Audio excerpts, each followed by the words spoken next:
¿Se le puede ganar a Morena en el 2021? Claro que se le puede ganar. Es que el presidente no habla inglés. ¿Y tú crees que la gente votó por los idiomas que habla el presidente? Los indecisos difícilmente suelen apostarle al oficialista, al que está en el poder. Se han esmerado por desprestigiar el tipo de candidato que están poniendo. Definitivamente creo que el PAN ha perdido de liderazgos morales y de autoridad moral para poner buenos líderes. Es que el presidente no sabe sobre economía. ¿Es que tú crees que la gente votó por el presidente por sus conocimientos en economía? No se puede entender una democracia donde la Cámara, con su mayoría, se le entrega al presidente de la manera como sucede aquí y sobre todo cuando se busca devastar a las instituciones. Si quieres ganar las elecciones, piensa como un votante de izquierda, piensa como un votante de Andrés Manuel y ve y diles en qué les ha fallado su líder. Cuando presentó su renuncia al PAN, lo hizo en mi escritorio. Van a poder juzgar cómo la gente se le dejó morir en esta pandemia y no se hicieron las cosas de manera profesional. Van a poder juzgar el gran deterioro económico y de la calidad de vida. 2021, la elección más grande en la historia de México. La semana pasada revisamos las encuestas de comunicación política, un contexto interesante. Se compiten 15 gobernaturas, toda la Cámara de Diputados, 30 congresos locales y casi 2,000 alcaldías en 30 estados, ¿no? Lo dicen los números, Morena sigue fuerte. Hasta el día de hoy, la foto de hoy dice que Morena encabeza las preferencias en 11 de los estados. El PAN se queda con uno que es Querétaro y tenemos 3 estados en disputa, ¿no? Baja California Sur, entre Morena y el PAN, Chihuahua, entre Morena y el PAN, y nuestro estado, ¿no? Nuevo León, que está a 5, Morena, el PRI, el PAN, Movimiento Ciudadano e incluso la candidatura independiente. Hoy platicamos con Héctor Zuno de Comunicación Política y con invitado de lujo, Marcos Cifuentes, especialista en comunicación política, en campañas con mucha trayectoria. Entonces el tema de hoy, para entrar de lleno, es ¿cómo ganarle a Morena? O les cambio la pregunta, ¿se le puede ganar a Morena en el 2021? ¿Qué opinas, Marco? Claro que se le puede ganar. Ya le ganamos en 2018 varias alcaldías, varias diputaciones, senadurías.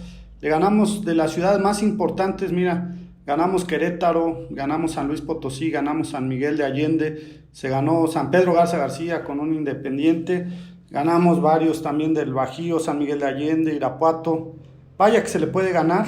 El año pasado, ya con el presidente López Obrador en funciones, le ganamos a Aguascalientes la reelección y le ganamos por prácticamente 20 puntos la reelección de Tere Jiménez. Por supuesto que se le puede ganar a Morena, a eso nos dedicamos. La pregunta vendría a ser, ¿y cómo le ganamos? ¿Qué apuntes nos podrías decir de arranque, no? Mira, hay algo muy importante sobre las encuestas que tú acabas de mencionar. Efectivamente, el estado donde hay más claridad, donde hay una supremacía muy clara de parte de Acción Nacional, es Querétaro. Hay otros 3, 4 estados donde la competencia es parejera, vamos a decirlo, ¿no? Tú mencionabas Chihuahua, Nuevo León, Baja California Sur, del mismo San Luis Potosí. Hay otros estados donde pudiera existir un empate técnico cuando revisas de manera más escrupulosa el margen de error de las propias encuestas. Esto nos llevaría a mitad y mitad, es decir, de esos 15 estados estarían 7 y 8, pero si tomamos la foto hoy, o si la tomamos la semana pasada o la semana que viene, lo que tenemos que aprender a observar de las encuestas, más allá de la foto del momento, de la foto instantánea, es la tendencia que va llevando cada uno de los partidos. Si yo te puedo decir que si tú haces la tendencia de los últimos 6 meses, 3 meses y actualmente, vas a ver una caída pronunciada de Morena, que se aceleró ahora con el mal manejo que se ha tenido por parte del presidente respecto a la crisis de salud, a la crisis económica, pero también a que se ha recrudecido el mensaje de odio por parte del oficialismo, un mensaje que muchos no alcanzan a entender y pareciera que se trata de un mero accidente que sucede de manera espontánea, cuando realmente ha sido una estrategia clara desde el poder para precisamente generar los que están conmigo, los que están contra mí, apostarle a la división, y con ello creen que van a poder lograr esta mayoría. Yo pienso lo contrario, yo veo una clara caída de Morena, sostenida, incluso estados en el sur sureste. Campeche no es, hoy por hoy, es un volado, no es de Morena, al día de hoy, pero la tendencia es muy clara hacia la baja de Morena. Hay otro elemento que valdría la pena que pudieras analizar, o que pudiéramos analizar entre todos, y este otro elemento son los indecisos. Cuando nosotros volteamos la gráfica, vemos del lado derecho de la gráfica, del lado izquierdo vamos a ver siempre en el primer lugar, ya sea a Morena, al PAN, eventualmente al PRI, que en este caso prácticamente no está jugando, con grandes posibilidades, y después te vas al extremo derecho y ahí te vas a encontrar a los indecisos. Déjame decirte que los indecisos están muy por encima de cualquier opción, incluyendo la de Morena. Y hay que aprender de la experiencia. Ahí es cuando la experiencia de algo te sirve, cuando eres estratega y eres consultor. ¿Qué es lo que me ha enseñado a mí la experiencia a ese respecto? Que los indecisos difícilmente suelen apostarle al oficialista, al que está en el poder. Es decir, el que ya está con el partido en el poder no tiene empacho en decir yo estoy con Morena, en sus tiempos de decir yo estoy con el PRI. No tiene ninguna duda, no tiene ninguna preocupación para decir yo estoy con el poder.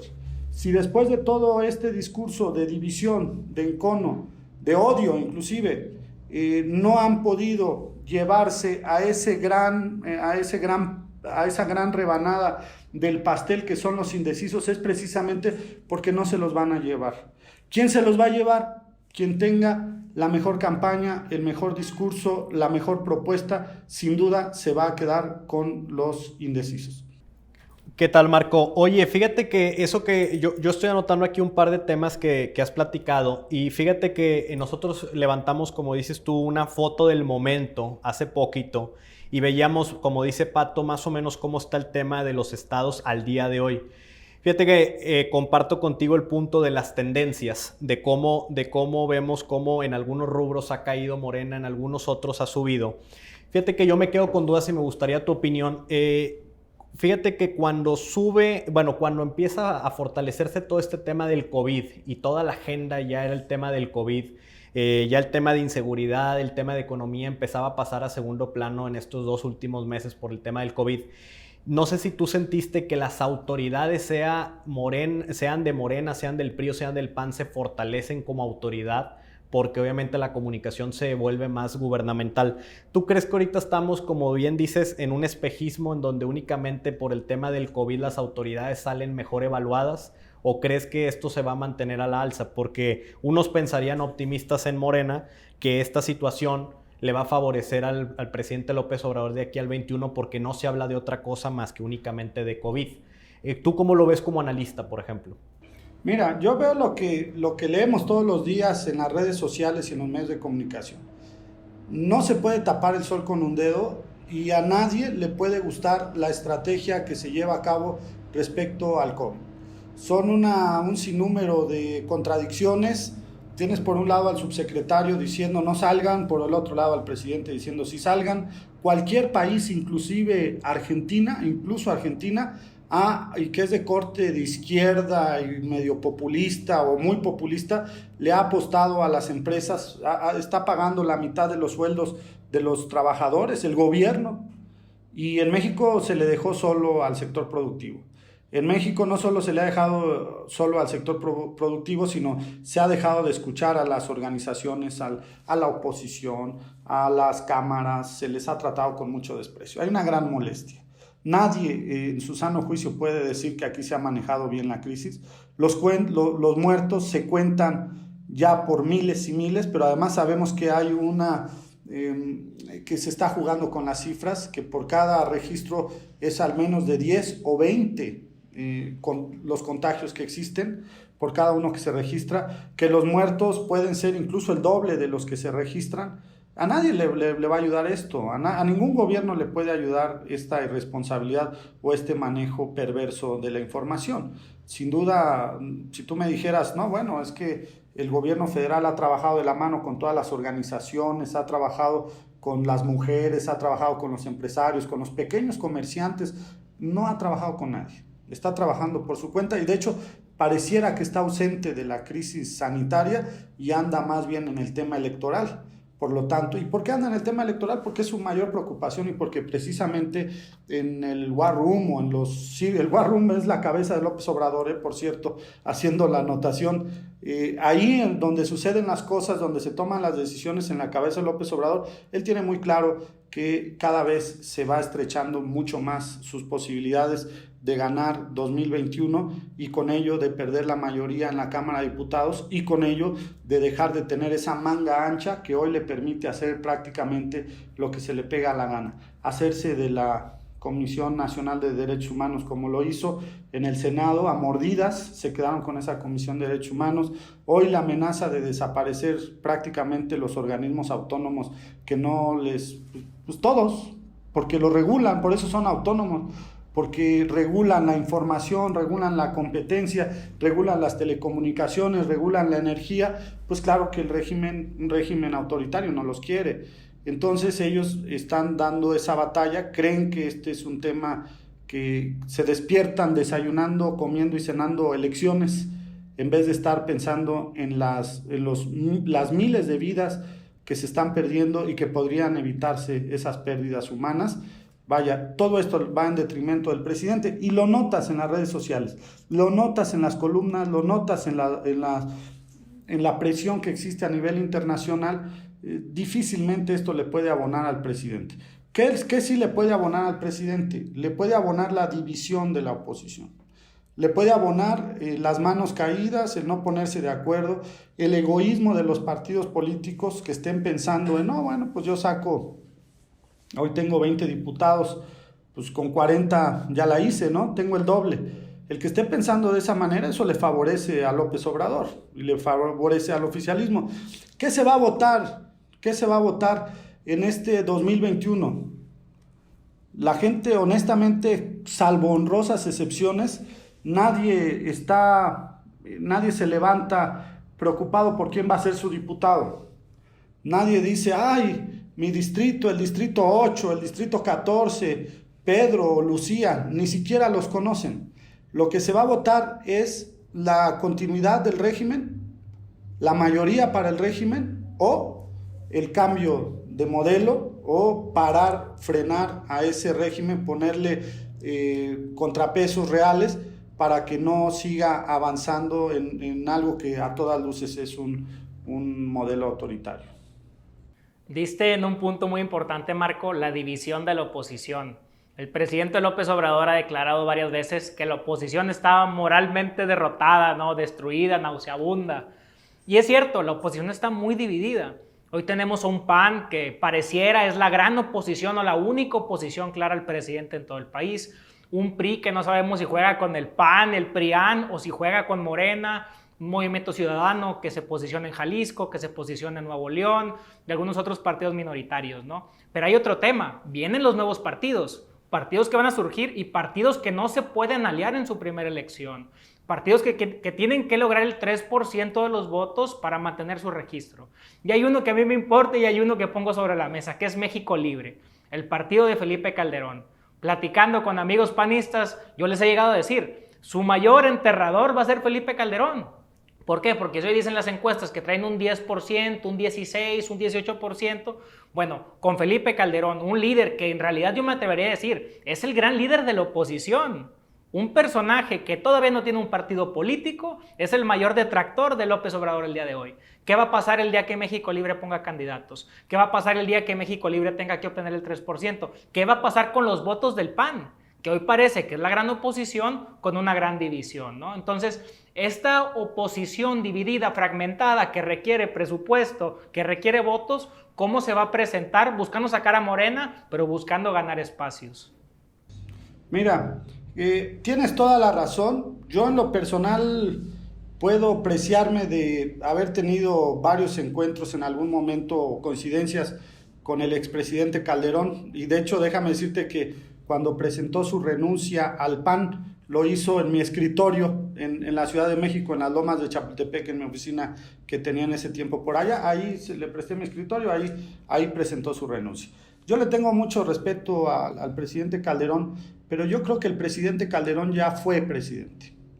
El presidente Calderón ya tuvo su momento y no es esto, no podemos combatir la hegemonía o a una figura carismática, unipersonal, que recae en López Obrador, ahora a través de otra figura, y luego que además sea transferible, ¿no? Que tú puedas transferir la inteligencia, la capacidad y la experiencia de Felipe Calderón a Margarita Zavala. Ya vimos que eso no va a suceder, eso no sucede.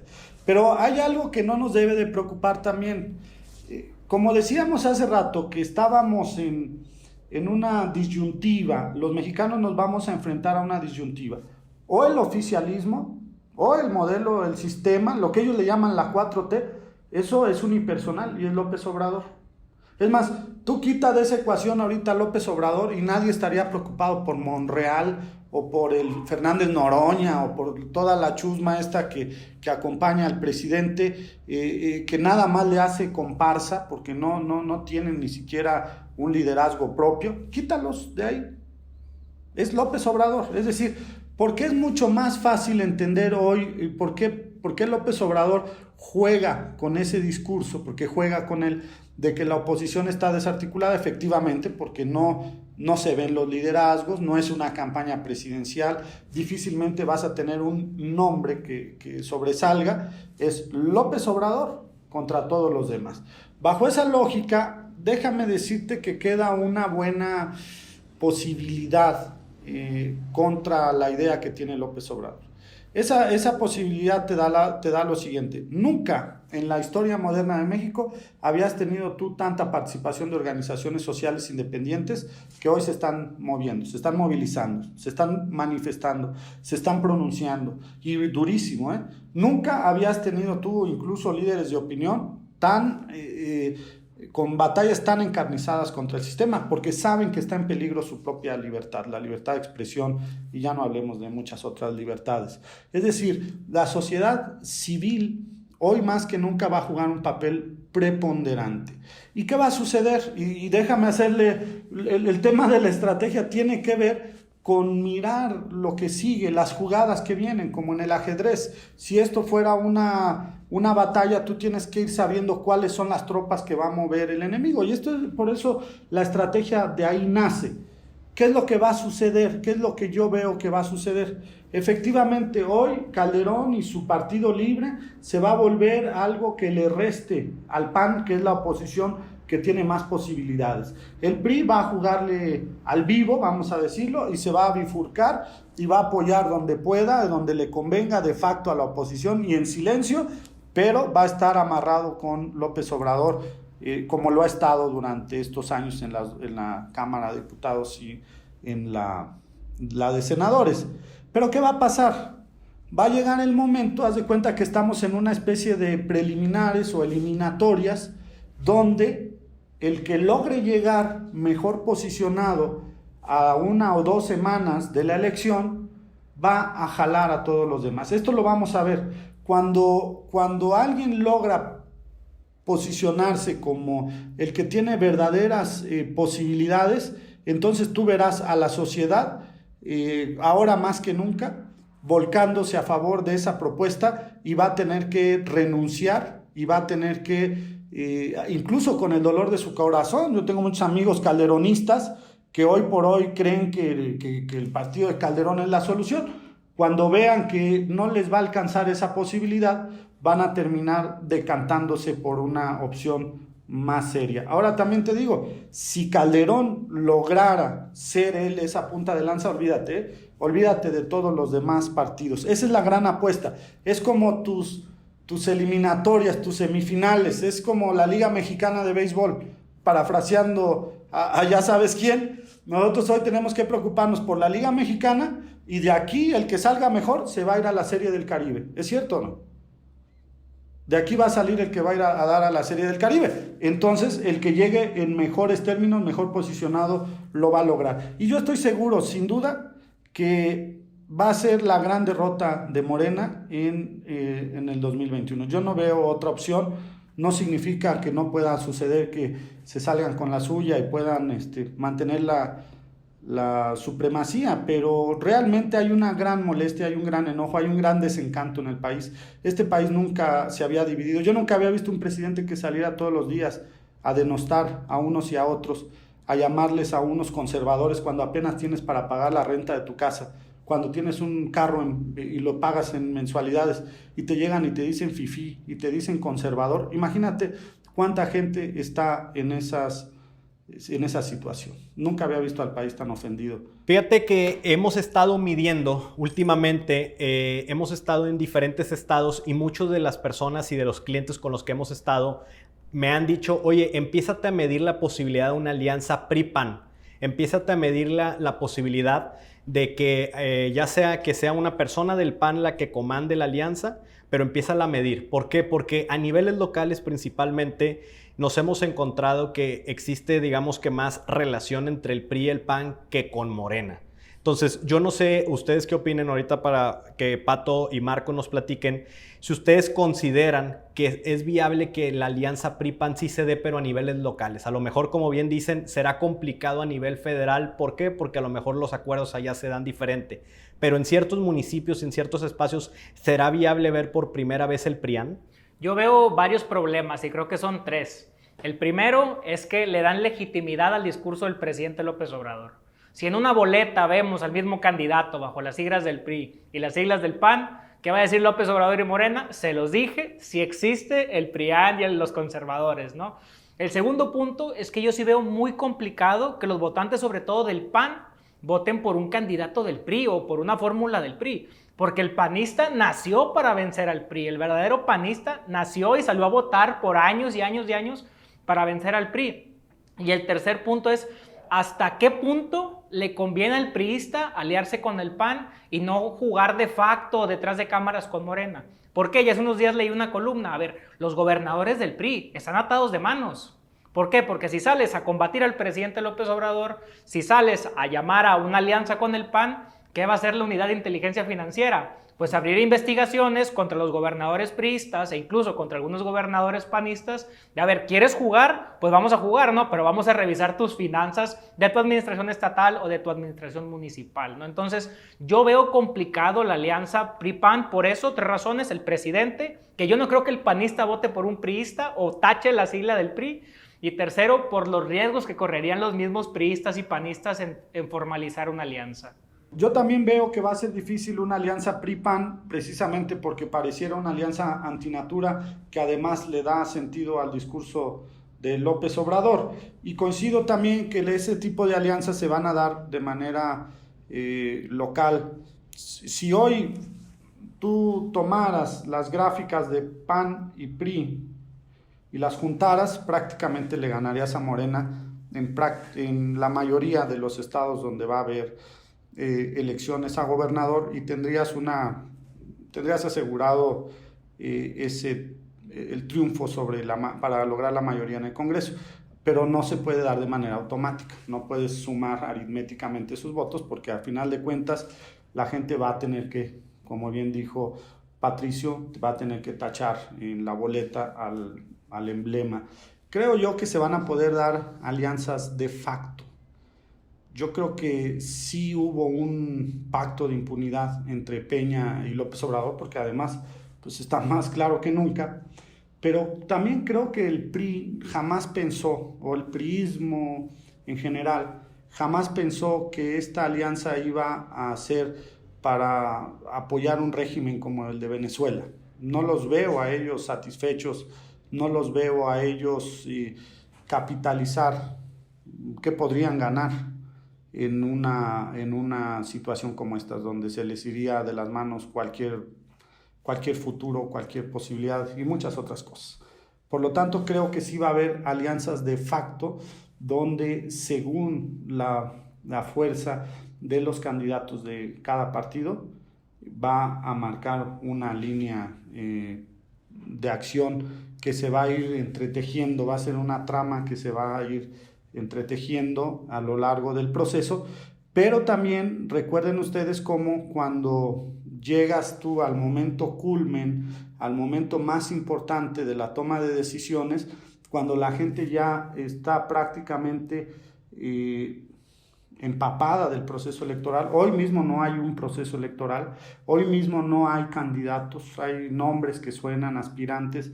Entonces es muy difícil que la gente logre visualizar. Por eso no vemos tanto una competencia electoral fuerte. Por eso no la ve López Obrador, porque no hay un candidato presidencial que tenga enfrente, no lo va a poder ver.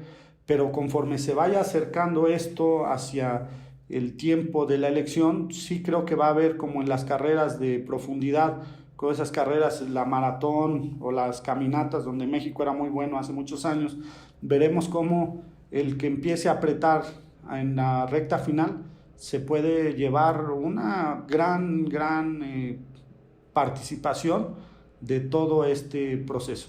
Entonces, sí se va a ir construyendo entre las alianzas locales, entre las alianzas de facto, entre el dejar pasar, muchas cosas de esas vamos a ver, pero al final veremos cómo si una alianza opositora que logre plantarse como la que tiene las posibilidades reales, va a arrasar. Y te lo digo que el propio Libre se vería en riesgo. Digo, afortunadamente para ellos, seguramente con 3 puntos libran su registro y eso es a lo que van a poder aspirar, porque cuando la gente esté consciente de que una aventura por darle un registro a un partidito pone en peligro la viabilidad de las instituciones, de la democracia, de la libertad, del crecimiento económico, del desarrollo del país, no la va a pensar 2 veces, se va a ir con quien vaya a la delantera. Y habrá ajustes a nivel local, pero verás que va a ser de esa manera. Fíjate que para mí hay 3, desde mi punto de vista como encuestador, hay 3 cosas que los consultores políticos como ustedes, que son expertos y que van a tener un protagonismo importante en las campañas, deben de tomar. Yo veo y coincido con lo que dice Marco, nadie está volteando a ver con mucha claridad cómo conquistar al indeciso. En las campañas anteriores yo sí me tocó me tocó participar de cerca en lo que sucedió en el municipio de San Pedro y vimos ese fenómeno que bien dice Marco. Vimos cómo el indeciso no estaba con el partido oficial, el indeciso ya estaba con una persona que venía que no era el oficial, por decirlo así, era digamos que el opositor. Desde esa campaña yo me di cuenta que definitivamente el voto indeciso, como bien dice Marco, es más probable que no esté, digamos que con el partido oficial. El reto es, obviamente, que no se disperse en demasiadas partes pequeñas, ¿verdad? Porque entonces, de lo contrario, difícilmente se va a alcanzar el nivel de Morena. Entonces, para mí el primer punto es el tema del indeciso, empezar a atender ya ese voto indeciso, por qué son indecisos, quiénes son indecisos y qué se puede hacer para capitalizar los indecisos. El segundo punto es, en casi todos los estados noto que el PAN tiene el mismo problema. Los candidatos o las candidatas del PAN no están por encima de la simpatía partidista. La marca PAN sigue fuerte. Sin embargo, pareciera que se han esmerado por desprestigiar el tipo de candidato que están poniendo. Definitivamente creo que el PAN ha perdido de liderazgos morales y de autoridad moral para poner buenos líderes. Entonces, para mí ese sería el segundo reto del PAN. ¿De qué manera empiezas a conseguir mejores candidatos? Porque tu marca puede lucir fuerte, pero tus candidatos no. Y el tercero es, hay un votante de Morena que en mi punto de vista es un votante de moda. No necesariamente es un voto duro que López Obrador había traído desde el 2012, desde el 2006. Es un votante nuevo. Para mí hay que encontrar quiénes son y recuperar ese mercado para la oposición. Es decir, si tienes bien trabajado el tema de los indecisos, si pones buenos líderes y candidatos por encima de la marca, que le abonen a la marca, y si empiezas a recuperar mercado en ese votante nuevo que yo le llamaría como New Morena, por decirlo así, ahí puedes empezar a competir fuerte en la próxima elección. Hace unos días escuchaba a Denise Dresser en Es la Hora de Opinar con Leo Zuckerman, que decía precisamente el problema del PAN, ¿no? Pasamos del PAN de Luis H. Álvarez, de Carlos Castillo Peraza, un PAN combatiente, un PAN duro, con ideología, al PAN de Marco Cortés, decía el Marco con K, ¿no? Al PAN del Twitter, son los guerrilleros del Twitter, por ahí se quejan y se quejan, pero no los vemos en el territorio, ¿no? Y fíjate, también hace unos días me preguntaba un panista, oye, ¿y si estamos duro y dale atacando al presidente, por qué no crecemos? Digo, pues bien fácil, porque estás atacando como un votante de derecha. ¿Qué salen a decir? Es que el presidente se tardó 14 años en acabar la universidad y tú crees que la gente votó por eso por López Obrador. Es que el presidente no habla inglés y tú crees que la gente votó por los idiomas que habla el presidente. Es que el presidente no sabe sobre economía. Es que tú crees que la gente votó por el presidente por sus conocimientos en economía. La gente votó por Andrés Manuel por el hartazgo de sus gobiernos, porque habló de corrupción, porque habló de inseguridad, porque habló de oportunidades para los más pobres. Entonces le digo, mientras tú sigas generando campañas de ataque pensando como votante de derecha, ¿qué va a pasar? Que vas a tener cada vez más carros los domingos en una caravana entre Audis, BMWs, Mercedes-Benz, pero no suma votos, porque son los mismos votos que ya tenías. En todo caso, yo les digo, si quieres ganar las elecciones, piensa como un votante de izquierda, piensa como un votante de Andrés Manuel, y ve y diles en qué les ha fallado su líder. Si les ha cumplido o no les ha cumplido, pero mientras insistan en los temas de Venezuela, mientras insistan en los temas de la escolaridad, de los idiomas, de si se ve naco, de si se viste bien o no, no van a ganar los votos necesarios para el día de mañana vencerlo en las urnas, ¿no? Entonces, Marco, ya casi para cerrar, 2021, ¿se le puede ganar o no se le puede ganar a Morena? Se le puede ganar y afortunadamente ya no se van a enfrentar con ese problema los partidos políticos, ya no van a tener que hablar de si tiene carrera o no tiene carrera, van a poder juzgar sus hechos, van a poder juzgar cómo ha habido una gran torpeza, van a poder juzgar cómo el tema de la honestidad es puro discurso y ahí están los deshonestos en el gobierno, van a poder juzgar cómo la gente se le dejó morir en esta pandemia y no se hicieron las cosas de manera profesional, van a poder juzgar el gran deterioro económico y de la calidad de vida, van a poder juzgar el autoritarismo en el trato que tiene hacia los comunicadores o las organizaciones, incluso las mamás de niños con cáncer o las mamás víctimas de violencia o las mamás de los desaparecidos, van a poder juzgar los hechos concretos del gobierno, ya no van a tenerse que estar distrayendo en esas tonterías, que me parecen tonterías. Creo que ahora van a poder ser mucho más eficaces en su discurso, digo, si se dejan ayudar también, ¿no? Si la campaña la hiciera Ricardo Anaya, pues volvería a ser un hackathon y ese tipo de tonterías que para nada hicieron clic con la gente. Respecto al indeciso, nosotros en las encuestas, ustedes, los estrategas de encuestas, los estudiosos de la opinión pública, lo que hacen es le ponen el nombre de no respondió, o se le ha dado el nombre común de indecisos, pero muchos no son indecisos, simplemente no quisieron responder, y luego te encuentras con un voto oculto, más que es muy difícil que lo midas. Ese voto oculto, a diferencia del indeciso, es un voto que sí sabe por quién quiere votar, o al menos sabe por quién no quiere votar, pero no te lo quiere decir, y no te lo quiere decir porque a lo mejor recibe una subvención del gobierno y dice, bueno, si les digo que no voy con ellos, me van a quitar ese apoyo. Por eso no se pronuncian tan abiertamente como opositores. En cuanto a la marca PAN, efectivamente la marca PAN pues es la menos mala, vamos a decirlo, no es la más fuerte porque no tiene fuerza, pero es como la que volteas a ver, no es la que dices, bueno, es el competidor más cercano que pueda tener, y efectivamente ya no tiene a los Luis H. Álvarez, ni a los Gabriel Jiménez Remus, ni a los grandes pensadores, incluso a Diego Fernández de Ceballos, Castillo Peraza, no los tiene, pero realmente también somos reflejo de la sociedad que somos. No es, a lo mejor, como dijo por ahí el ranchero, con esos güeyes nos tocó arar, pero con esos güeyes tenemos que ganar la elección y tenemos que parar el autoritarismo y lo que se viene perfilando desde el poder, y esto cualquiera lo va a entender, y creo que lo estará entendiendo. Respecto al tema del votante nuevo, yo no creo que haya votantes nuevos o votantes viejos, yo creo que el votante es como alguien que llega a comer a cualquier lugar y tú le pones un menú y va a elegir lo que le resulte más atractivo y va a tener que elegir lo que le parezca más accesible y va a votar porque lo que le parezca más sano o más sabroso. Es lo mismo. Los partidos tienen que plantear algo que sea interesante para la gente, más allá de los viejos discursos y de todo lo demás. Pero también hay una fórmula respecto a las alianzas de facto. Te puedo poner un ejemplo muy claro: Quintana Roo y Durango. Si tú me dices que en Quintana Roo gobierna el PAN, yo te diría que no es cierto. Si tú me dices que en Durango gobierna el PAN, no es cierto. Y Nayarit tampoco gobierna el PAN. Gobiernan liderazgos personales, especialmente el de Quintana Roo. Era un priista. El día anterior a que se le designó candidato por el PAN, el señor era priista.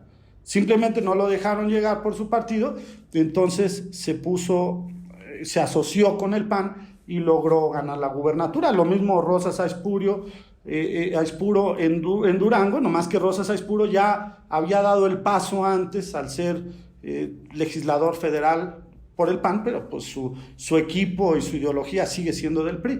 Y no, ¿qué te digo de Nayarit? Con mi amigo Toño Echavarría, que más allá de que fueran priistas o no, simplemente ellos son una familia muy prestigiosa en el estado, una familia de una amplia carrera. Su papá fue el primer gobernador de opositor en Nayarit, y ellos no se ubican ni con el PAN, simplemente ganaron con la marca PAN, pero hoy están literalmente entregados al presidente de la República y lo que diga el presidente.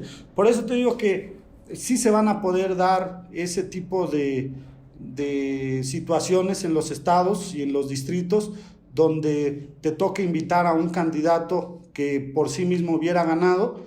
Nada más va a tener que jugar en la fórmula con tu partido. Son ecuaciones, pero son ecuaciones que a lo mejor nos pueden gustar o nos pueden disgustar, pero que van a tener que buscar un bien superior, y el bien superior consiste en tener un contrapeso al Ejecutivo a nivel nacional. No puede haber una democracia, no se puede entender una democracia donde la Cámara con su mayoría se le entrega al presidente de la manera como sucede aquí, y sobre todo cuando se busca devastar a las instituciones. Y se devasta a las instituciones precisamente para quitar ese piso del medio y tener el control hegemónico sobre las personas, sobre sus bienes, sobre sus libertades, sobre el Estado, sobre la nación. Por eso les estorban las instituciones. Y esto es lo que va a tener que decidir cualquier mexicano: si se le va a entregar plenamente como si la soberanía del pueblo radicara más en un soberano, en un tirano, en un dictador, en un déspota,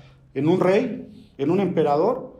Pues tendrá que decidir eso, o volver al camino imperfecto de la democracia. Imperfecto porque ha permitido cualquier tipo de atrocidades, riquezas a costa de los pobres, corrupción, abusos, de todo. Por eso llegó esta gente. Sin duda que lo permitió, pero sin duda que, aunque no sea perfecto el modelo, es un modelo que se puede ir perfeccionando y que exige hoy por hoy que se haga un replanteamiento, un nuevo México. Yo hablo del México que viene, de cómo tenemos que, a través de la democracia, lograr la igualdad, lograr una distribución más justa de la riqueza, lograr una mayor participación de la sociedad y obviarnos y evitarnos el lastre de tener un gobierno autoritario, un gobierno que ya vemos que va en contra del medio ambiente, que va en contra de la tecnología, de la ciencia, del conocimiento, de cualquier situación, va en contra de la civilización, vamos a decirlo, en todos los sentidos. Y los mexicanos tendremos que definir eso, y tendremos que decidir si le entregamos un cheque en blanco para que haga lo que se le pegue la gana literalmente, o le ponemos un alto. Y creo que sí va a ser muy importante quién o qué partido y qué fórmulas se puedan construir y puedan generar la confianza de las personas para lograr esa primer parada que es 2021, porque la de 2022 ya la sabemos, es la siguiente, y en esa de 2022 o se queda o se va. Pues cerramos como empezamos, 2021, la elección más grande en la historia de México, 15 gobernaturas, todo el Congreso, 30 congresos locales, casi 2,000 alcaldías, y hay dos escenarios. O Andrés Manuel se consolida como el gran líder del país y Morena se convierte en el partido de Estado, o la oposición, el PRI, el PAN y los nuevos partidos logran quitarle espacios para generar contrapesos más grandes que en el 24 se reflejen en una competición rumbo a la sucesión presidencial. Factores a ver, según el PRI y el PAN, hay que seguir midiéndolo, ver qué deciden. Los nuevos partidos, México Libre sobre todo, qué papel va a jugar Felipe Calderón y tener claro si el gran opositor a López Obrador va a ser finalmente quien le va a dar el poder total, ¿no?, de este país. Marco, muchas gracias. Héctor, muchas gracias. Muchas gracias a ustedes por escucharnos, por vernos. Déjenos sus comentarios. Muchas gracias por todo lo que nos comparten y nos vemos la próxima semana. Muchas gracias. Muchas gracias, un abrazo.